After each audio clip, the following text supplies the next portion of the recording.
evening, everybody, wherever you are. I'm Nazeeha Saeed. I'm a journalist from Bahrain, and I am the MENA coordinator in Outright Action International, an LGBT organization based in New York.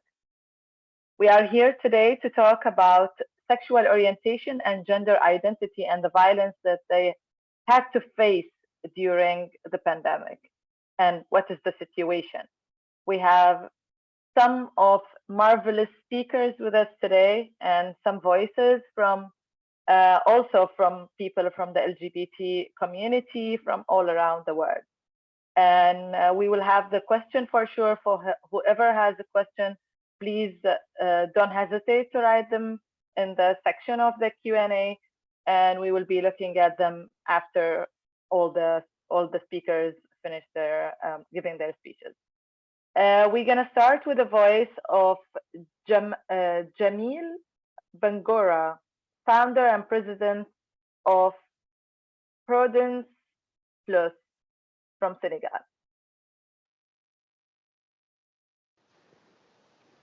I'm reading this text for Djamil Bangoura, who can't be here at this time.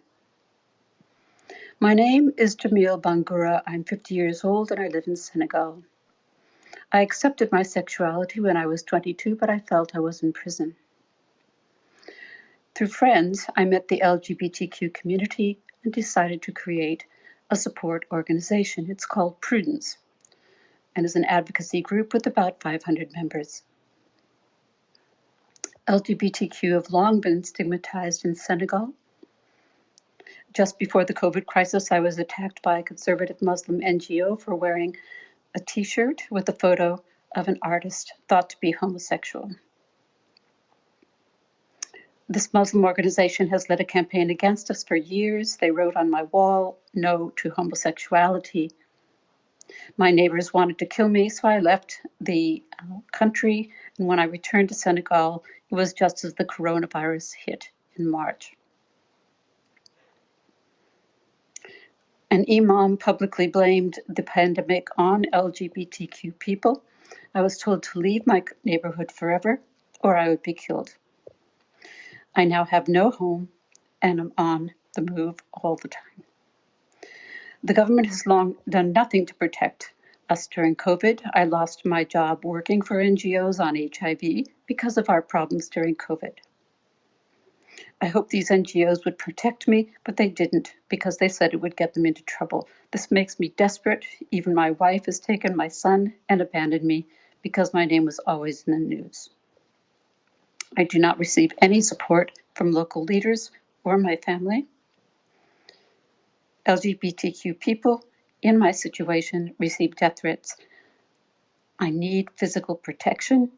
People knock on my door saying, "If you're a man, let us in, we're going to kill you."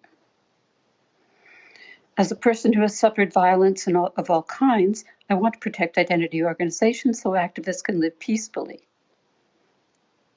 We need emergency evacuation routes for escape when necessary. We need financial support and a safe place to live. The government should create a center for people who have lost their homes because of their sexual orientation. We need a place where LGBTQ people on antiretrovirals can get medication because they're often discriminated against in clinics. Our center would have job training so we can achieve our professional goals. If we could earn a livelihood, you can bet many of our problems would be solved. We need international assistance to help protect and support our activities. Thank you. Thank you so much. This is one of the examples what LGBTIQ community are facing on daily basis, but not only, and also in pandemic, it got worse and a lot of them became homeless, and we will hear more more about this from the rest of our speakers. We have with us now Moe Hamandi, member of the board of Montreal Pride, governor of the Emergence Foundation from Canada.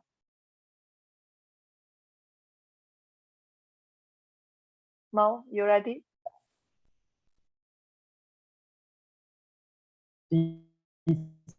and health and santé. Assalamu alaikum, Nazeeha et tout le monde and everybody.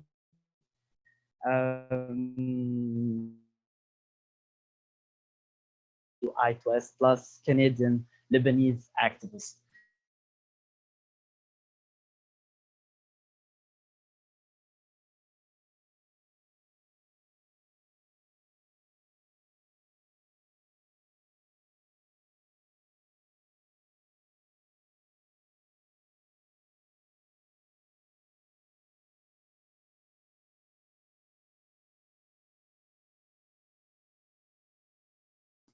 Mo, we totally lost you. Is there a problem with your internet? Can you come back?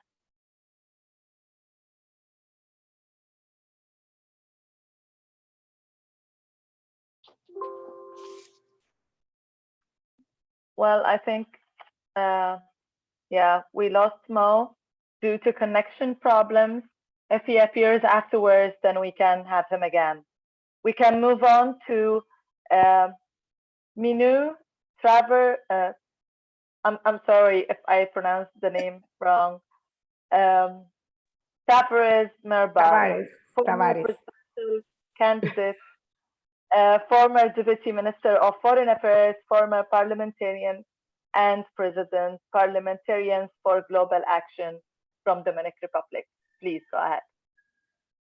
Thanks. Thanks. Can you hear me? Yes, we can. Okay, thank you very much. I want to thank the Alliance of NGOs on Crime Prevention and Criminal Justice of the UN in New York, and to the Working Group on Domestic Family Violence in the COVID-19 era for hosting and organizing this important international summit.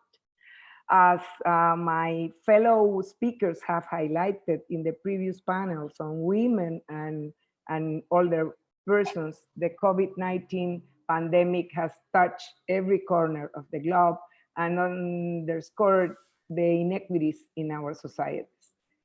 LGBTI people face disproportionate risk from the pandemic. They are especially vulnerable, as many fear approaching public health services because of stigma and criminalization, even when COVID-19 represents a greater risk to persons living with compromised immune systems, particularly persons living with HIV, AIDS, as well as older persons. I would like to highlight the situation in my country, the Dominican Republic, where the United Nations AIDS, the joint United Nations program on HIV and AIDS, recently conducted a survey to assess the impact of the COVID-19 pandemic on LGBTI people living with HIV. 52% of the LGBTI people surveyed indicated that they had experienced physical, psychological, or verbal violence during the lockdown established by the government. 59% of the LGBTI people surveyed indicated that they did not know where to go if they suffer any type of violence. So it can be inferred that a considerable number of people whose rights were violated did not report their cases or seek out support services.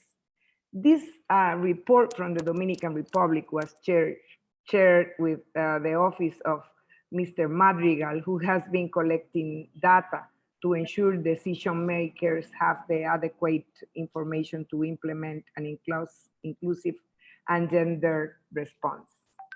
As it was noted in my bio, I was a legislator in my home country for 14 years.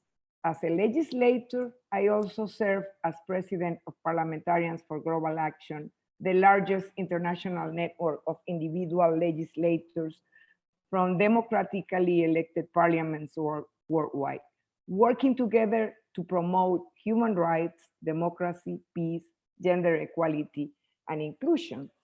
It was in the Chamber of Deputies of the Dominican Republic in 2013, where we launched a global parliamentary campaign against discrimination based on sexual orientation and gender identity, SOGI campaign. Since its inception, the campaign has facilitated conversations between MPs and LGBTI activists. And now more than ever, those consultations need to be at the forefront of any governmental response. I am currently the vice president of Alianza País party in my country. And from this position, I continue to coordinate with each and every stakeholder, including LGBTI people, proposals and policies of our political party.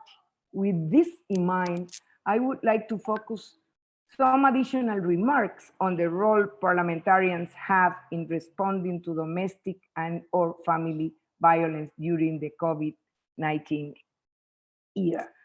In the context of the United Nations 2030 agenda of leaving no one behind, parliamentarians around the world have a crucial role to attend to their constituents, especially those belonging to vulnerable groups, by fulfilling emergency needs for life necessities and mitigating the disparate impact of the pandemic. Parliamentarians can make a significant contribution at this time by helping monitor and report on the impact of the pandemic on LGBTI people and other vulnerable groups.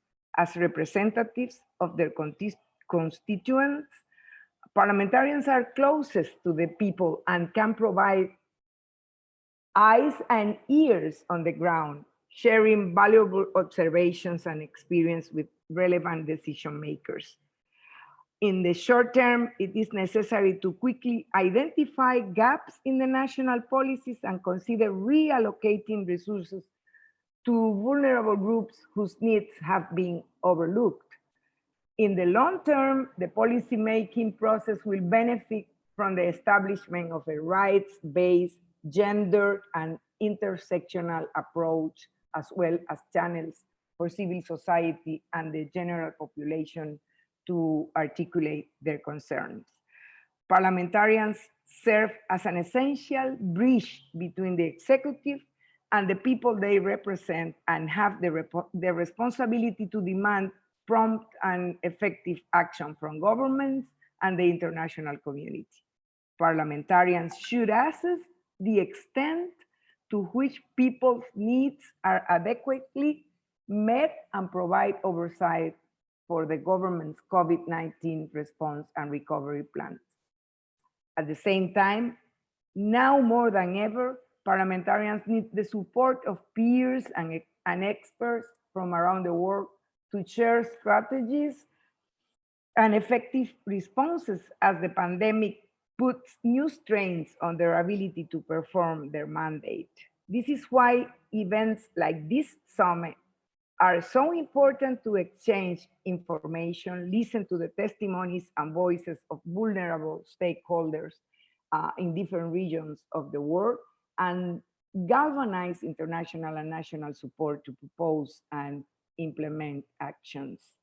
In closing, let's be mindful of the disproportionate effects that COVID-19 has on LGBTI people in the increased levels of domestic and or family violence and financial, for instance, loss of employment and health-related challenges. Parliamentarians and public officials need to ensure that states' responses take into account the particular circumstances of these groups and act accordingly. Let us all respond to the pandemic with humanity and solidarity to protect the most vulnerable members of our communities so we can overcome this crisis together, building fairer and more inclusive societies. This must be our goal. Thank you so much. Thank you so much for this insight, and we are really happy that you could share with us this experience of parliamentarians from also the situation in your country. Unfortunately, the 7 minutes are over and we have to move on to the next speaker. But thank you so much. Stay with us for the Q&A afterwards for the session of the question and answers. We're going to go back to Moe Hamandi, member of the board of Montreal Pride, governor of the Emergence Foundation from Canada. Mo, are you with us now? Yes, I'm here. I'm very sorry for the connection issues. So I'm back. I want to share my screen if you don't mind. So actually, peace, love, and health, amour, paix, et santé. Assalamu alaikum. As you said, Nazeeha, my name is Moe Hamandi, male pronoun he, him, LGBTQI2S plus Canadian Lebanese activist. First, I want to thank the organizers for the invitation. It's an honor for me to be here. Why are we attending to this panel? Like women and children are victims of violence, LGBTQI2S plus are in danger during the pandemic and the economic crisis. I'm in Montreal now, just came back from my native city, Beirut in Lebanon. I met many violence survivors and NGOs from different countries. So who are they? Lesbians, gays, bisexual, trans, queer, intersexual, two-spirited are obliged to live horrific experiences at home. There are many points in common in their experiences, but still, in each community, each country has its own values and needs, since everybody has different mentality and system. However, violation of universal human rights is common in all stories. In Quebec, Canada, domestic and family violence increased and represent 18% of the quote received. Most people report neglect, psychological and verbal abuse. The Canadian Mental Health Association found that suicidal thoughts, feeling during COVID-19 were more common for people who identify as LGBTQ+. Actually, I choose the Cartman, the drama triangle to describe the LGBTQ2S plus domestic violence. So it consists of three roles. First, the persecutor, who can be biological parents, parents-in-law, partner, and others such as neighbors and the local community. If you come out, the first question that a parent would ask, what would people think? Another example is when a gay man received a letter from his neighbors warning him to take precaution regarding COVID-19 just by assuming that this is a higher risk for being gay. This brings us to the survivors, victims, who can be children, teenagers, young adults, and adults. In my culture, when we meet someone, we ask him first, how's your health? They are suffering. Some of them are deprived of food and water, and others were kicked out during the pandemic. LGBTQI2S plus phobias were already present at home before the lockdown. Given the overloaded health system and accessibility, treatment of LGBTQ2S plus, including HIV treatment and testing, hormonal treatment, and gender-affirming treatments may be delayed, interrupted, or reduced. For many trans people and non-binary are turning to friends and gray markets pharmacies to find hormones. In many countries, for instance, Lebanon, HIV plus individuals cannot get their medication. Their family locked them in their bedrooms, so they must be discreet when they call NGOs. In other situations, a partner threatened his migrant boyfriend to disclose that he is gay or that he's HIV plus to his homophobic family. This is a violation of the right to the health. Other transgender individuals hiding from the police prefer to sleep in the entrance of a building to avoid their place. They left the house to live with pimps, friends, or on the street where they face gender-based violation. Many are sex workers obliged to work during the pandemic. This is a violation of the right to security. In 71 states, territories, and 10 countries, rights violation, human rights violation against LGBTQI++ is still here. Even in countries where they are accepted, there's a kind of double punishment in our communities. Fear and the shame of testifying. That makes them hesitant to ask for support because they are afraid to come out to the authorities and feel misunderstood or believed. While many of the same methods of control used by heterosexual abusers are also used by LGBTQ2S+ abusers, they face unique forms of manipulation. On top of that, victims face prejudice when reaching out for help from government or social services. Why? One day I was attending an event with friends and we're sharing stories. One of the participants said, anyway, when it comes to domestic violence, it's always men against one.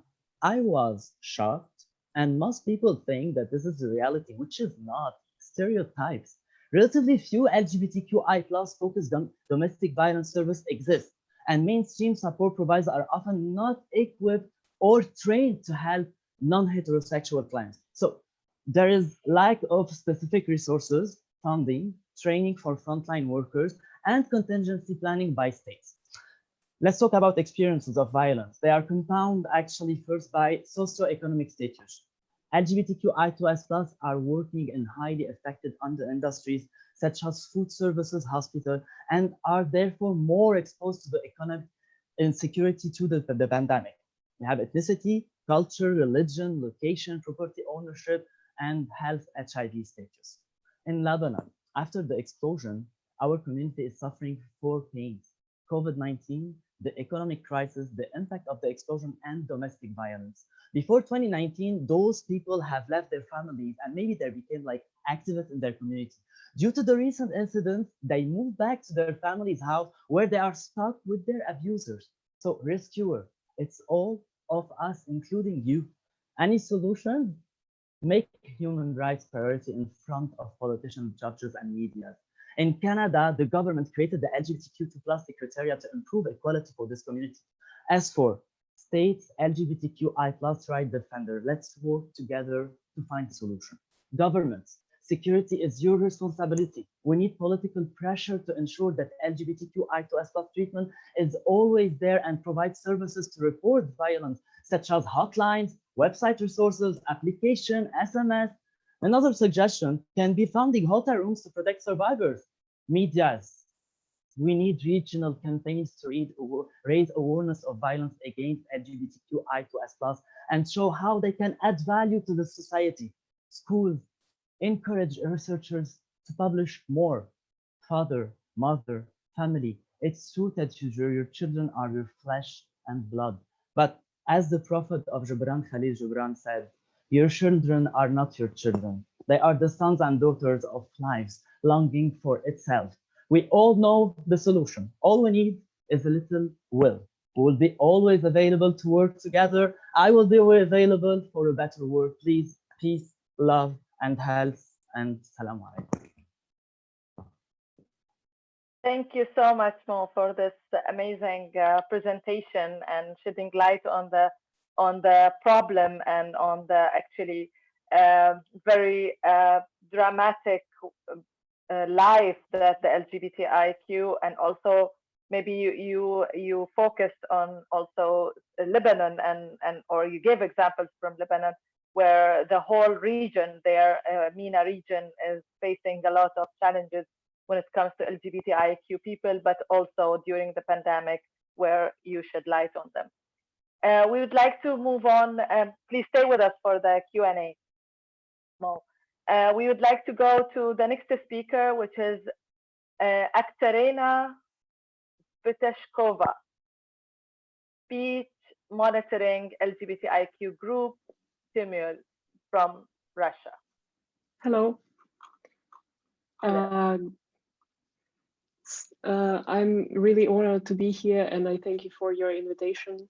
My name is Katya. I am a monitoring coordinator in Moscow-based human rights NGO LGBT group Stimul, and I carry out systematic monitoring of discrimination and violence against LGBT people, where abusers choose their victims on the grounds of their sexual orientation, gender identity, gender expression, and or sexual characteristics. Although we work only in Moscow and the Moscow region, we get calls and messages from all over Russia and from countries of the former USSR. In Russia, LGBT people face violence and discrimination in almost all fields of social life. And although new generations tend to be much more tolerant than the previous ones, the society is still very, very heterogeneous, and the government policy is really oppressive and discriminatory. That is why each year we receive lots of cases of violence and discrimination, violence both physical and psychological. Sometimes, in many cases, it comes from the person's closest relatives and family members. Moreover, there is no decent legislation protecting victims of domestic violence. Russian human rights defenders have long been actively promoting a legislative initiative, a draft law on preventing such violence and protecting its victims, but it was slowed down in 2020 because of the amendments to the Russian constitution.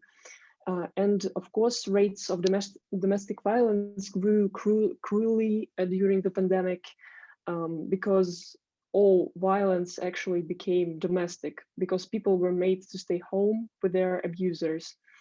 And in the first month of the quarantine, the rates of the domestic violence increased 2.5 times, reported Human Rights Commissioner of Russia. We do not yet have the full numbers for 2020 and the period of quarantine, as long as it's not over yet. But I will tell you a couple of representative cases. For example, there's one case. There was a man from Sudan who wrote to us during the quarantine. He was from a Muslim family from Sudan. He graduated in Russia and he couldn't go back to his motherland because his family found out that he was gay, and they were threatening to kill him.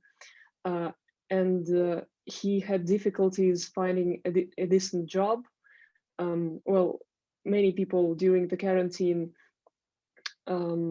faced such social difficulties. There was another man who also wrote us during the quarantine in June. He lives in the Caucasus in North Ossetia. 3 years ago, he told his parents that he was gay. His family was mad. His mother attacked him, and he had to leave. He lived at his friends' places for a long time, and then he came to his grandmother. One day, his mother turned out and made him go back to their house, where he met a son of his mother's friend, and he, with the help of another guy, beat him fiercely, and the boy hardly survived. After 3 years, all these 3 years, he was hiding his identity, his sexual orientation, but he gets bullied and reminded that this incident can happen again, because he lives in a small town, and everybody knows about this story. He tried to work and to earn money. He also faced challenges during the quarantine because he couldn't get a decent job, and he was living with his aunt, who one day told him that he has to leave. Unfortunately, we do not even know his future fate, as well as of most of our applicants, because most of them disappear after the first call, the first message. And those who do not go off the grid have other reasons not to go to the police, even if they are based in Moscow. Also, a person's sexual orientation and gender identity is often a means of blackmailing and extortion, and many people face it from their partners. For example, there was a man who wrote to us in June as well, claiming that he was forced to stay in a relationship by blackmailing. His partner threatens to out him, to tell about his sexual orientation to all his friends and classmates in college. I should also mention that we receive cases of forced hospitalization and attempts of or threats of conversion therapy. Russian psychiatry cannot get rid of a grim imprint of the past. It's punitive, it is still punitive in people's minds, and sometimes, unfortunately, for a reason. In all such cases, we documented that abusers were closest relatives of a victim. There was a case at the end of spring 2020 when a transgender boy was brought to a psychoneurological hospital in a province by his manipulative mother. And he was held there for almost 3 months because of the quarantine. Hospital staff took his phone and deprived him of any means to get a connection with the outer world. He was saved by his friends because they filed a report to the police and they managed to track the place where his phone was last active in this hospital. And we found out about this case only because this transgender boy was a friend of my acquaintances, and they came to me, and because they wanted to get publicity, they wanted to shed the light on this situation. Therefore, we suppose that there are much more of such cases. In Russia, LGBT people are made invisible. There is no official statistics on violence against LGBT people or any other statistics concerning LGBTQ community. And during COVID-19, we've started to receive many requests for social and humanitarian help. But unfortunately, our organization only provides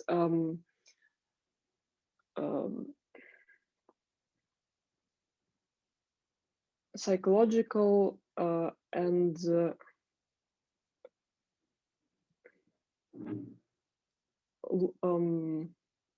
support of lawyers.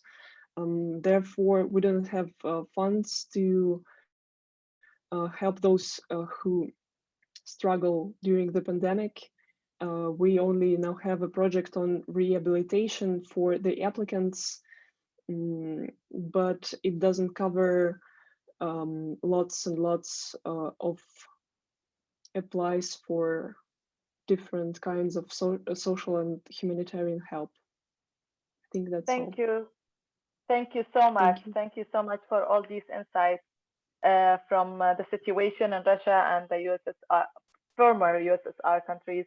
And we would like to move on. Please stay with us for the Q&A sessions afterwards. We're gonna go ahead with Casey Pick, Senior Fellow, the Trevor Project from the United States. Thank you very much. And thank you so much for inviting me and allowing me to be here. My name is Casey Pick, and I work for an organization called the Trevor Project. Based in the US, we are the world's largest suicide prevention and crisis intervention organization for LGBTQ young people. We work to save young lives by providing support through free and confidential suicide prevention and crisis intervention programs on platforms where young people spend a lot of their time. We have a 24/7 phone lifeline, text, and chat platforms. We also run what's called Trevor Space, which is the world's largest safe space social networking site for LGBTQ youth. This is a resource that's open to any LGBTQ youth anywhere in the world. And we also have education, research, and advocacy programs. My remarks will focus on the needs and experiences of people about ages 25 and under, as that's Trevor's primary demographic that we serve. That said, we do know that LGBTQ elders in the United States, who even before COVID often found themselves experiencing tremendous loneliness and isolation, many going back into the closet, have been suffering this year. And of course, LGBTQ people are not immune to the kind of intimate partner violence that has been discussed today. Sadly, far from it. Still, because of their relative lack of control over their own lives and lack of resources, LGBTQ youth are among the most vulnerable and often overlooked populations in this pandemic. So, about Trevor. Since the onset of COVID-19, the volume of youth reaching out to our crisis services for support has increased significantly. at times even double our pre-COVID volume. This is troubling, but not surprising. In early April, we released a report on the ways in which LGBTQ youth may be particularly vulnerable to negative mental health impacts associated with COVID-19.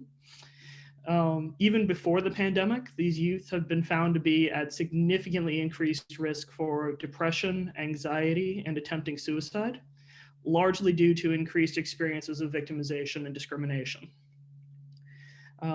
LGBTQ youth already faced disproportionate rates of unemployment and homelessness, which are among the most consistent risk factors for suicide. We know that several of the industries where LGBTQ people have long found acceptance and opportunities in the US, including food service, salons, and airlines, have been hit particularly hard by lockdowns. And evidence suggests that LGBTQ people have been laid off at higher rates since the pandemic began and have been slower to be rehired. With regards to homelessness, we know that this is exacerbated by the fact that the current presidential administration has enabled so-called religious exemptions, allowing for discrimination against transgender people in homeless shelters, domestic violence shelters, and medical care providers. So there are systemic issues that are contributing to the suffering that our youth are still feeling now. A June 2020 study, the first to specifically examine the experiences of LGBTQ youth in the pandemic in the US, confirmed what we deposited in our report, that many LGBTQ youth lost access to their usual support systems, and some are now isolated in unaccepting home environments. The Center for Disease Control, our federal government disease oversight administration, released a report in August that found over a quarter of youth ages 18 to 24 seriously considered suicide in June. That number was not broken out by sexual orientation or gender identity, but it's concerning because we know from other CDC data that lesbian, gay, and bisexual high school students continue to report nearly 4 times the rate of suicide attempts compared to their straight peers. And for trans and non-binary youth, those numbers may be even higher. So I'm going to continue tossing statistics at you because this is what Trevor does. We deal in data. We actually commissioned a poll recently that found that over 40% of LGBTQ youth stated that COVID-19 impacted their ability to express their identity in their sexual orientation or gender identity, including 56% of transgender and non-binary youth not being able to express their identity. 1/3 of all LGBTQ youth also said they were unable to be themselves at home. Nearly 1/3 of trans and non-binary youth felt actively unsafe in their living situation since the start of COVID. This is an intersectional issue as well when you intersect gender identity and sexual orientation on top of race and ethnicity. So that 1 in 3 Black LGBTQ youth stated that the pandemic made their living situation much more stressful than before. And for these youth, 3 out of 4 indicated feeling more lonely than at the start of COVID-19. I know that these are loneliness, these words and feelings may seem like small things, but they add up and they contribute significantly to youth reaching out to us as a suicide prevention organization. And worse, LGBTQ youth were less likely to have access to mental health care than their peers, with 1 in 4 unable to access the mental health care that they desired. And transgender and non-binary youth were twice as likely to report that they actually lost access to the mental health care they had prior to COVID-19. So we have been doing all we can to step up and have our services available to these youth who need us, including taking our services remote within the course of 2 weeks so that they never went offline. And since that point, we have continued to hear directly from youth and what they are experiencing. For many LGBTQ youth, physical distancing has meant hiding who they are in unsupportive and even abusive environments to maintain their safety. I'll provide a few specific anecdotes. One transgender college student faced homelessness after their dorm shut down because their family would not let them come home. Other youth have told us about the fear of violence or abuse that made them hide their identities when they went back home, and threats of conversion therapy or other family rejection. We know of several LGBT students who've expressed anxiety over not being able to reach school counselors. And in one particularly devastating anecdote, there's a queer high school student, a senior, who reported feeling suicidal because they had been, quote, staying alive just so they could escape to college. But now they are scared that the classes will move online and they'll be stuck in their intolerant home indefinitely. Non-binary and trans students have reported specific issues like losing access to their gender-affirming healthcare, being misgendered by school systems, their own families, and even increased feelings of dysphoria when their hair grew out and they weren't able to express their gender the way they wanted to because their salons were closed. So it ranges from active violence and being kicked out of your home and not being able to find services because they allow for discrimination, on down to just the day-to-day life. Thank you, and all of it's getting harder. Thank you so much for all these numbers and putting us, giving us an image about how, like the cases that you have been dealing with and the data that you have been collected since the beginning of the pandemic about the situation of LGBT in your area. We're gonna move on to listen to a recorded speech by Victor Madrigal-Borloz, UN independent expert on protection against violence and discrimination based on sexual orientation and gender identity from Costa Rica.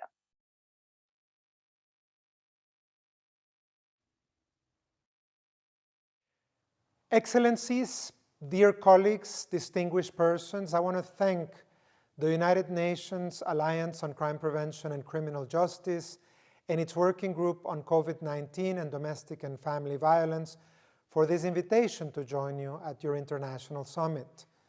I would have so hoped to be with you today, but unfortunately that will not be possible, so at least I'm happy to join you through this medium to share with you some of the findings and reflections of my mandate in relation to this most crucial issue. As you may know, I dedicated the study of the impact of COVID-19 on the lives of lesbian, gay, bisexual, trans, and gender diverse persons to my report to the United Nations General Assembly this year. To that effect, I opened and carried out a process of consultation that ended up involving over 1,000 persons coming from 100 countries. My conclusions surrounded three main areas of concern. The first one, the reality that certain governments around the world have used the pandemic to persecute LGBT people and to further and try to achieve objectives that otherwise would have been seen as politically or materially impossible. I'm on the record as having expressed deep concern by the issuance of legislation impeding access to legal recognition to gender diverse persons or selective raids carried out on LGBT shelters under the pretense that they related to sanitary measures. The second line of concern related to the impact of indirect discrimination, deriving from measures of policy that were designed without participation from concerned communities. And even when not having discriminatory intent, ended up deploying discriminatory impact because of this lack of connectivity with the lived realities of persons in the communities to which they were addressed and that they ended up affecting. And third, I was particularly concerned by the fact that LGBT persons did not arrive to the pandemic on a level playing field. There is a disproportionate representation of LGBT persons in the ranks of the poor and those with consistently lower outcomes in indicators relating to health, to education, to employment, and to housing. And this has created disproportionate impact also in relation to the impacts of the pandemic, including, but not limited to, prolonged exposure by elder LGBT persons and youths to disrespectful family members, overexposure in terms of family settings and shelter to which they were in which they were actually living or to which they were compelled to return. This has exacerbated the reports of domestic violence, of family conflict, and in very many cases has increased the reports of damage in the field of mental health and on statistics of suicidal ideation and attempts. Of course, it is fundamentally important that we acknowledge that the pandemic did not create any of these circumstances, but as we all know it, just exacerbated them. And by revealing these circumstances, it has created an agenda that compels us to actually address the issues that were existing before and which were exacerbated by COVID-19. This is why I have created the ASPIRE guidelines, ASPIRE being a mnemonic device that aims at reminding states that they must acknowledge the existence of LGBT persons everywhere and the fact that they are hard hit by the pandemic, support LGBT-led and LGBT-serving organizations, protect them from persecution and prosecute those responsible for it, understand indirect discrimination as a real risk and bring it into their risk assessment and management, acknowledge that representation is key so that LGBT persons must be in the drawing board of these policies and participate in their implementation and monitoring, and finally, ensure that evidence-based approaches are adopted and in place all throughout pandemic response and recovery. Dear friends, I commend you in this most crucial conference that you are furthering today.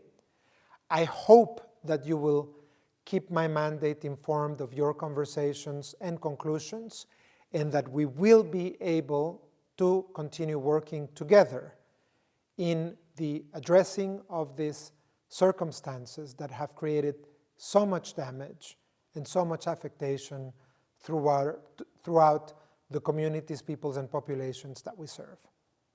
Thank you so much and have a great conference. All the thanks to Mr. Victor, the UN independent expert on protection against violence and discrimination based on sexual orientation and gender identity. We're gonna move to Marina Fedeeva.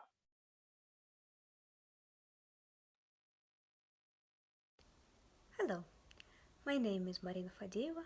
I am a psychologist. I work as a psychologist in LGBT group Stimul in Moscow, in Russia. And today I will tell you a little bit about the situation in Russia. Members of LGBTQI+ communities in Russia face these challenges as threats on a daily basis. Sadly, famous law against gay propaganda, homophobia used on governmental level, so-called traditional values claimed as an opposition towards discourse of protection of human rights and protection of rights of LGBTQI+ people, to name a few. Despite some positive examples of acceptance by friends, colleagues and relatives, many LGBTQI+ people in Russia are still forced to build their lives around its security. Among the ways to achieve this security is, for example, finding for themselves a suitable accommodation, where They can live and express themselves freely without worries about other people's opinions or judgment. Those who cannot afford to live on their own might still live with their parents or relatives or flatmates and tend to hide from them their gender identity or sexual orientation. COVID-19 became an additional threat for LGBTQI+ people. Among the clients seeking psychological assistance in this year, I have worked with people who have lost their job and found themselves between a drastic choice.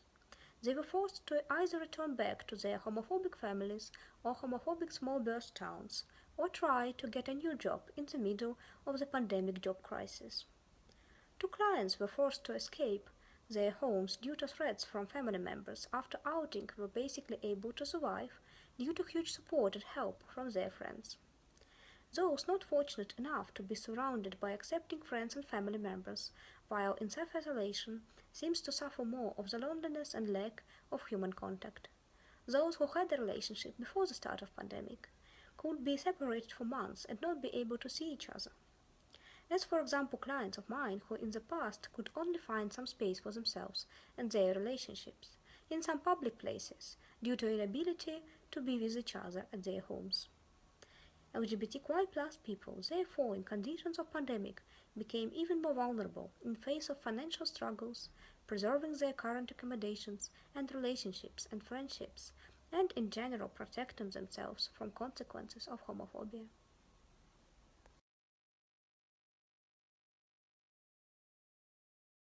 Thank you so much for, again, another insightful information from Russia, this time from a psychologist point of view, and what she's what she noticed during this time of the pandemic. To conclude about this session, we have seen definitely in the previous sessions as well how horrible is the pandemic have been affected vulnerable groups, and LGBTIQ is one of these vulnerable groups who have been homeless, jobless, has to live with their oppressors, has to live with their abusive partners, abusive family, homophobic environment, transphobic environment, and trans queer environment, and this is how they have been attacked, they have been kicked out of the house, struggling to find food and place to stay. We're gonna move on to the Q&A at the moment. I think there were few in the chat here. I saw. I think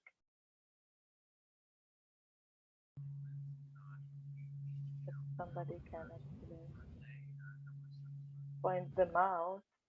Yeah, how can decent people hold the governments who have signed on the UN Women Safe Cities and the Safe Public Spaces global initiative to take this initiative seriously and address the issues of people like the person in Senegal?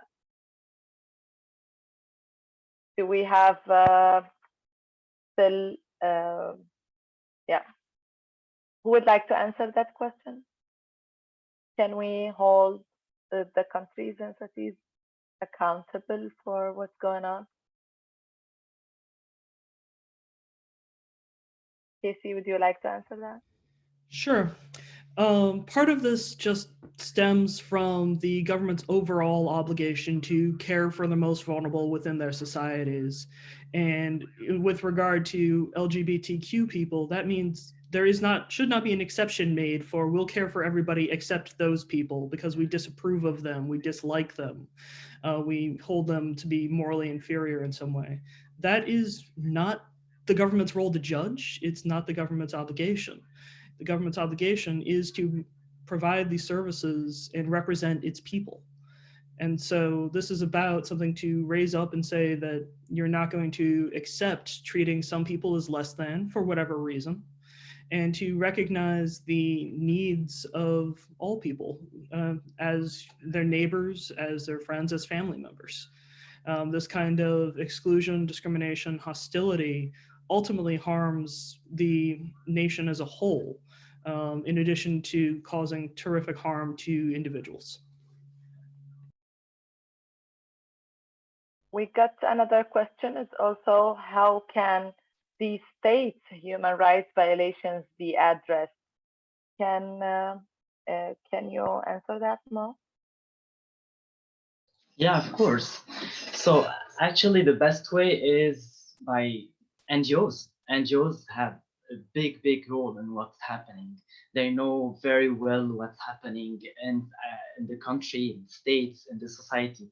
So they have something to say, and when they have something to say, they will do it to the good persons. And medias, as I said, medias have a big role in all what's happening too. Medias can create campaigns, like very beautiful campaigns, to show how LGBTQI2S plus communities are very important in our society, and to help them. This is what we call humanity and human rights. That's how we can protect humans. This is actually the role of media is to protect human rights before anything. So I think by working, the best team players that we can have in the country or in the society are NGOs, medias, work together, and then I think all the others will follow. Because when you have a big pressure from them, with statistics, with many challenging issues in the society, I think we will find solutions. So yeah, the combination of those two big important sides of the society. Well said, Mo. Thank you so much. We have one more question. The universities that should be the most advanced in societies still do not receive LGBTIQ people as if they were any other human being. What can we do? Ekaterina, can you answer this question?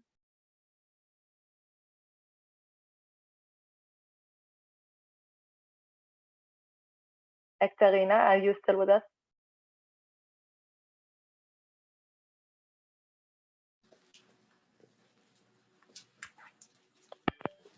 Yeah, yes, sorry, can you please repeat the question? Sure. The universities that should be the most advanced in society still do not receive LGBTIQ people as they were any other human being. What can we do?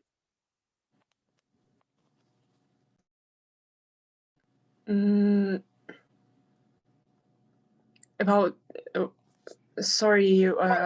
Basically, the question is about what can we do to make the universities more inclusive when it comes to LGBTIQ people?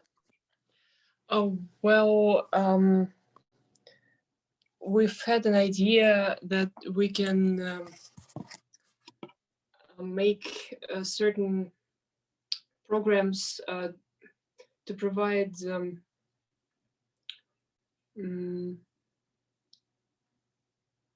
educative courses, for example, for tutors, professors in universities, and we can spread certain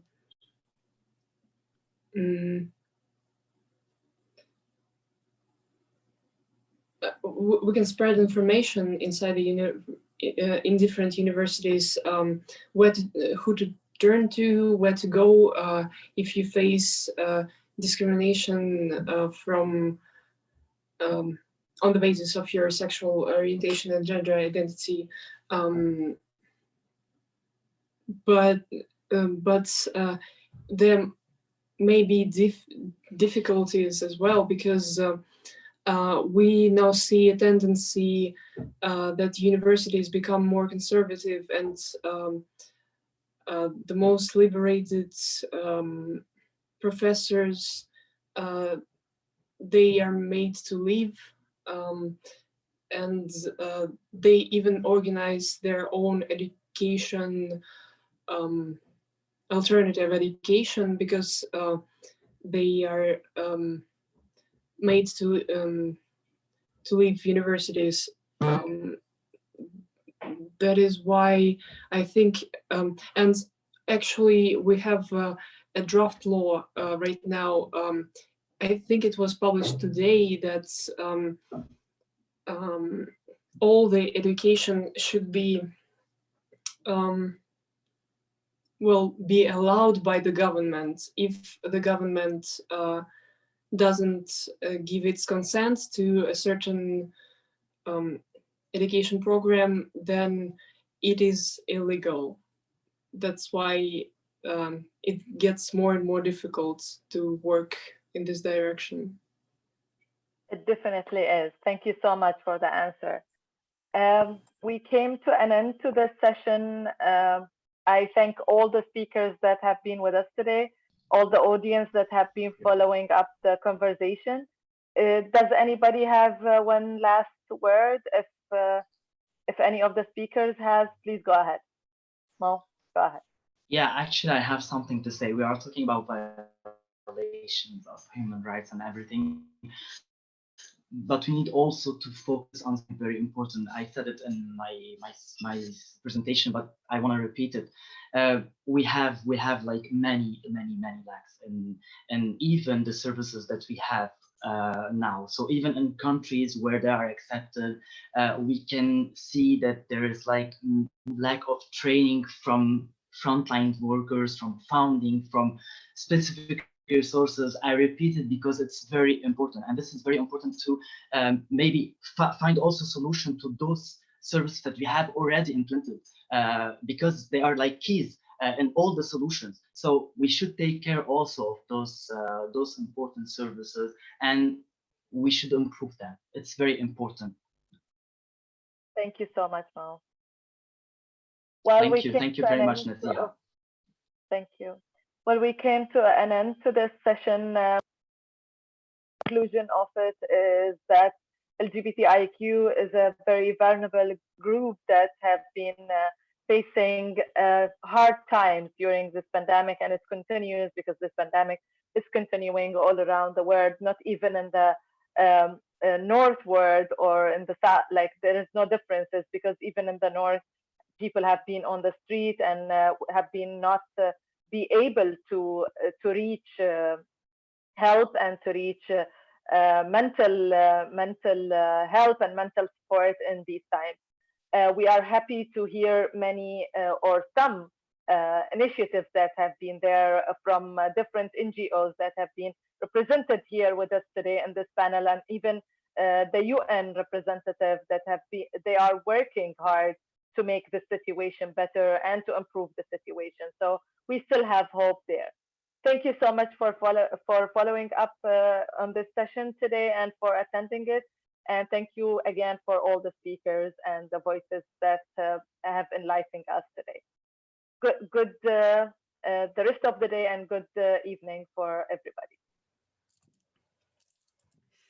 Thank you very much, Nazeed. I'm going to jump in. My name is Karen Judd Smith, and I just want to thank everybody for today and to remind you that in 15 minutes, we're going to be having networking circles. What that means is it will allow any of you